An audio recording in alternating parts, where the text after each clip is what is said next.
Assalamualaikum warahmatullahi wabarakatuh. Alhamdulillahirrabbilalamin. Wabihi nasta'in ala umuri dunia waddin. Wassalatu wassalamu ala ashrafil anbiya'i wal mursalin. Wa ala alihi wa sahbihi ajma'in. Subhanaka la ilma lana illa ma'alamtana innaka antal alimul hakim. Amma ba'd. Izinkan saya memperkenalkan diri terlebih dahulu. Nama saya Ciglana Datul Aulia, Pendidikan Agama Islam Universitas Islam 45 Bekasi. Video ini bertujuan untuk memenuhi tugas yang telah diberikan Bapak dosen yang terhormat Bapak Dr. Akmal Hasibuan MA. Pendidikan memiliki peran sangat penting dalam kehidupan sehari-hari loh teman-teman. Yang beralasan yang pertama, pengembangan diri. Pendidikan membantu individu mengembangkan keterampilan dan pengetahuan yang mendukung pertumbuhan pribadi dan profesional. Yang kedua, peningkatan kualitas hidup.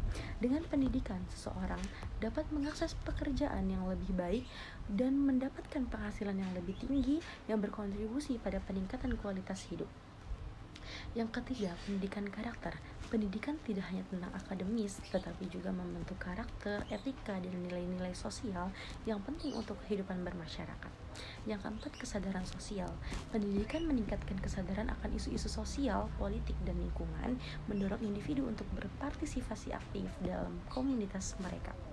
Yang kelima, adaptasi terhadap perubahan. Pendidikan mempersiapkan individu untuk menghadapi perubahan dalam dunia yang terus berkembang dan baik dalam teknologi maupun dinamika sosial. Imam Al-Ghazali menganggap ilmu sebagai kewajiban yang memiliki nilai ibadah selama niatnya baik untuk kemaslahatan umat. Nah, kegiatan belajar mengajar ini dapat perspektif Al-Quran dan hadis, sangat ditekankan sebagai usaha untuk menuntut ilmu, mengajarkan kebaikan, serta menciptakan pemahaman mendalam berbagai aspek kehidupan. Dalam Quran surat Al-Alaq ayat 1-5 dijelaskan ayat ini adalah wahyu pertama yang diturunkan kepada Nabi Muhammad SAW, dimulai dengan perintah Iqra yang berarti bacalah. Ayat ini menekankan pentingnya membaca dan belajar sebagai sarana untuk mengenal Allah dan dunia sekitarnya. Membaca di sini bukan hanya berarti membaca teks ya teman-teman, tetapi juga membaca alam semesta dan tanda-tanda kekuasaan Allah. Nah, ideologi pendidikan merupakan fondasi dalam membentuk arah dan tujuan pendidikan. Ideologi ini akan tercerminkan dalam yang pertama itu tujuan pendidikan. Ideologi akan menentukan tujuan akhir dari pendidikan. Apakah akan mencetak individu dan yang religius, nasionalis, atau berorientasi pada pasar kerja. Yang kedua ada kurikulum. Kurikulum akan merancang berdasarkan nilai-nilai yang terkandung dalam ideologi. Misalnya, dalam sistem pendidikan yang berideologi agama, mata pelajarannya itu pasti akan agama itu menjadi prioritas gitu. Nah, yang ketiga itu ada metode pendidikan. Metode pembelajaran juga akan dipengaruhi oleh ideologi.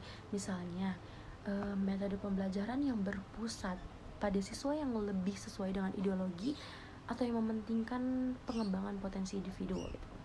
Nah, ideologi pendidikan terutama yang berakar pada nilai-nilai Pancasila menciptakan generasi yang tidak hanya cerdas secara intelektual tetapi juga bertanggung jawab, peduli terhadap lingkungan sekitar.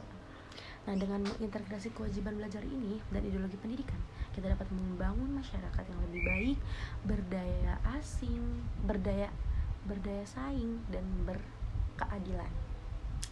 Pendidikan yang holistik akan mendorong individu untuk menjadi agen perubahan yang positif di komunitas mereka. Cukup sekian yang dapat saya sampaikan. Kurang lebihnya mohon maaf. Wassalamualaikum warahmatullahi wabarakatuh.